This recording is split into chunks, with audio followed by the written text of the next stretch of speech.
आज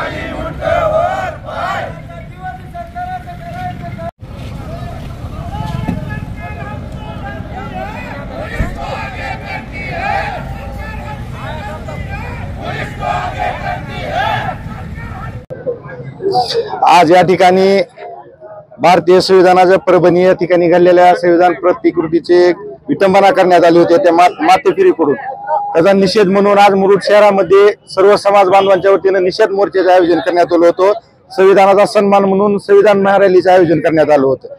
या ठिकाणी या संविधान सन्मान आणि निषेध रॅलीमध्ये आमच्या दोन मागण्या होत्या, ज्याने प्रमुख एक मागणी होती की परभणी येथील जी कोम्बिंग ऑपरेशन राबवून समाजावरील जी खोटे गुन्हे दाखल केलेत ती गुन्हे शासनाने तात्काळ पाठीमागे घ्यावे। त्या ठिकाणी कोम्बिंग ऑपरेशनच्या नावाखाली जी काय समाजातील तरुणांवर गुन्हे दाखल करून मारहाण करून अशोक गोरपडे नावाची जी कोण पी आहेत त्यांचं तात्काळ निलंबन करून जी काल त्यांनी मारहाण केल्यामुळे जी काय आमच्या ओढर समाजामधील एक उच्च शिक्षित तरुण LLB शिकणारे संतोष सूर्यवंशी त्यांच्या त्या ठिकाणी निधन झालंय।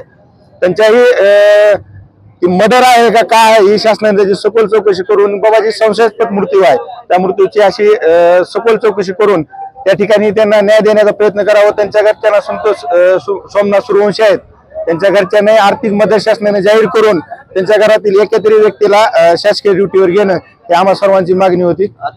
या सन्मान रॅली निघाली, शांततेत कार्यक्रम झालेला आहे आणि या कार्यक्रमामध्ये दलितांसोबत हिंदू मुस्लिम वडार सर्व समाजाच्या तरुणांचा प्रतिसाद होता। ही खास करून सांगण्याची गोष्ट आहे। यानंतर असे कार्यक्रम ही घटना खपवून घेतल्या जाणार नाहीत, कारण मुरुड ही एक क्रांतीचं शहर म्हणून ओळखलं जातं। तर याच्या अगोदर इथं गोळीबार झालेला आहे ही लक्षात ठेवावं सरकारने बी। मुरुड म्हणजे काय खेडेगाव नाही, इथला तरुण एकदम जागृत असा तरुण आहे।